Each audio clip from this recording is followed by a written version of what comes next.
Wanaume ni aje? Kuna kitu hapa nataka tuongee kidogo. Mara ya mwisho niambia mke wako nampenda ilikuwa ni lini? Najua wanawake wanapenda kuambia maneno matamu. Mwambie jamani, kila siku naona unaendelea kuwa mrembo.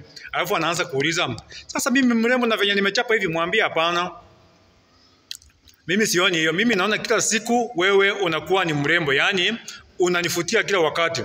Jinsi ambavyo unavyotembea, alafu unamwangalia tu na macho ya mapenzi, au mwambie jamani, nilichagua kitu kizuri.